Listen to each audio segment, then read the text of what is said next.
Hello दोस्तों, ये कहानी मेरी और मेरी अच्छी मौसी के बीच की है। ये बात उस समय की है जब मैं अपनी मौसी के यहाँ रहकर ही पढ़ाई करता, क्योंकि मैं एक गांव में रहता हूँ और वहाँ पर कोई भी अच्छा स्कूल नहीं था जिसमें मैं अपनी पढ़ाई अच्छे से कर सकूँ। इसलिए मेरी मौसी ने मुझे अपने पास बुला लिया। मौसी की शादी को अभी 2 साल ही हुए हैं। इनके पति एक कंपनी में जॉब करते हैं और शाम को 9 बजे वहाँ से घर आ जाते हैं। मैं अभी क्लास 11 में पढ़ता हूँ। घर में मेरी मौसी ही मुझे पढ़ा देती हैं और वो सारी बात अच्छे से समझा देती हैं। मौसी हाइट में थोड़ी छोटी हैं। वो जब भी सुबह अपने रूम से निकलती तो वह धीरे धीरे चलती हैं। कुछ समझ नहीं पाता कि मौसी को क्या तकलीफ़ है, और ये हर 2 से 3 दिन बाद ऐसा होने लगता। एक दिन मौसी अपने कमरे से निकली तो मैंने उनसे पूछा, मौसी, सुबह सुबह आपको क्या हो जाता है? आप जब भी सुबह कमरे से सोकर निकलती हैं तो आपकी चाल में कुछ फ़र्क आ जाता है। ये सुनकर वो थोड़ा मुस्कुराने लगी और बोली, अभी पढ़ाई में ध्यान दो। जब तुम्हारी शादी होगी तब तुम्हारी पत्नी भी ऐसा ही करेगी। मैं अभी ज़्यादा कुछ नहीं जानता हूँ, इसलिए मैं हंसने लगता हूँ और उनसे कहता, मैं अपनी पत्नी को ज़्यादा दुख दर्द नहीं दूंगा। उन्होंने कहा, अभी पढ़ो। फिर मैं शांत हो गया और अच्छे से पढ़ाई करने लगा। मेरी मौसी सुबह जल्दी से खाना बना देती और मैं और मौसा जी खाना खाकर वो अपने ड्यूटी में चले जाते और मैं अपने स्कूल चला जाता। एक दिन मैं अपने स्कूल का होमवर्क कर रहा था, तभी मेरे मौसा जी ने मेरी मौसी से कहा, अच्छा सुनो, आज से मैं अपनी ड्यूटी से थोड़ा लेट आया करूँगा, क्योंकि अब बॉस ने कहा कुछ महीने ओवर ड्यूटी करनी है, इसलिए अब करना तो पड़ेगा ही। मेरी मौसी ने कहा, ठीक है, लेकिन आते समय थोड़ा संभल कर आना। उस दिन से मैं स्कूल नहीं गया था, क्योंकि आज मेरा बिल्कुल भी मन नहीं कर रहा था। मैं कुछ देर आराम से बैठ गया और मेरी मौसी बाथरूम में नहाने चली गईं। कुछ देर बाद जब वो निकली तो मैं बाहर चला गया। मौसी ने बुलाया और कहा, बाहर क्यों गए थे? मैंने कहा, तुम्हें कपड़े भी बदलना था और मैं तुम्हारे सामने पड़ गया था।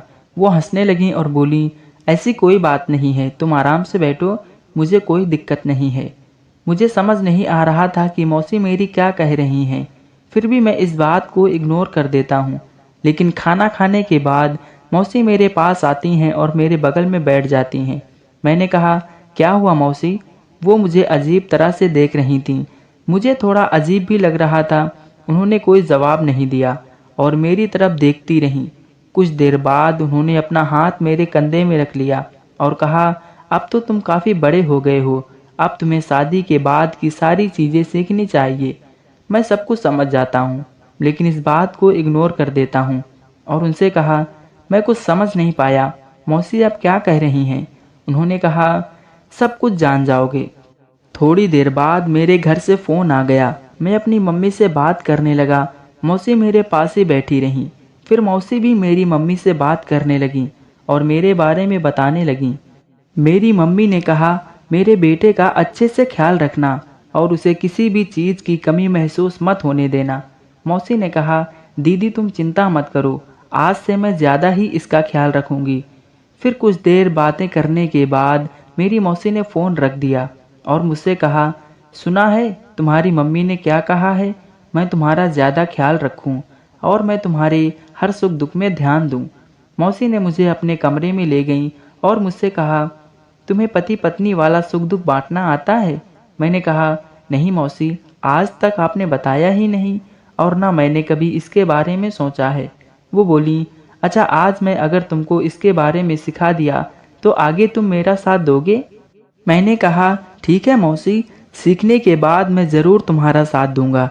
उसके बाद मौसी ने मुझे पकड़ लिया और फिर तरह तरह की बात करने लगी ताकि मेरे मन में विचारधारा बदले और मैं उनकी बातों को ज़्यादा ध्यान देकर उनका साथ दे सकूं। फिर मैं उनकी बात बड़े ही आराम से सुनने लगा। उन्होंने मेरे दोनों हाथ पकड़ लिए और मुझे सारी बात सिखाने लगीं। मैं अब बिल्कुल भी खुद को रोक नहीं पा रहा था। ऐसा लग रहा था कि मौसी ने अभी मुझे जो जो भी सिखाया है मैं तुरंत ही उनको बताऊं। उनकी ऐसी अच्छी और सुंदर बातें सुनकर मेरे मन के सारे विचार बदल चुके थे और अब मैं उनके साथ पति पत्नी का सुख दुख बांटना चाहता था। मैंने अपना काम शुरू कर दिया। मेरी दाल अच्छे से पक रही थी। मैंने पहली बार किसी के साथ दाल पकाई थी, लेकिन बहुत ही अच्छे तरीके से दाल पकाई और बाद में मेरी दाल उबाल मार गई। उबाल मारने के बाद मुझे बहुत ही अजीब लग रहा था। मैंने मौसी से कहा, मौसी दाल उबाल क्यों मार गई? वो हंसने लगी और कहा, ऐसा सभी के साथ होता है, जब बड़े हो जाओगे तो और ज़्यादा जानने लगोगे। लेकिन दाल पकाने में बहुत ही अच्छा लग रहा था और वो भी मेरा बराबर साथ दे रही थी। फिर मैंने थोड़ी देर बाद मौसी से पूछा, मौसा जी तो हैं, वो तुम्हारे सारे दुख दर्द में तुम्हारा साथ देते होंगे। मेरी मौसी निराश होकर बोली, पहले तो वो रोज़ मुझे वो सारी खुशियाँ देते थे जो एक पति पत्नी को देता है, लेकिन कुछ दिन से वो काम से आकर तुरंत ही सो जाते हैं और कुछ नहीं बोलते हैं। इसलिए मैं बहुत ज़्यादा उदास हो गई थी। इसलिए अब मैंने तुम्हारा सहारा लिया और इसी बहाने तुम्हारा भी खुशी बरकरार रहेगी और तुम्हें भी बहुत अच्छा लगेगा। इसलिए मैंने तुमसे ये बात कही और तुमसे ही अपना सुख दर्द बांटा। ये सब सुनकर मैं भी बहुत खुश था।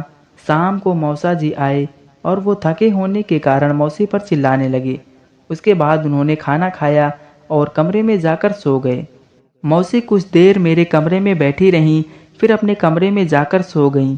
अब जब भी दाल पकानी होती तो मैं और मौसी अच्छे तरीके से दाल पकाते और बहुत ही खुश होते।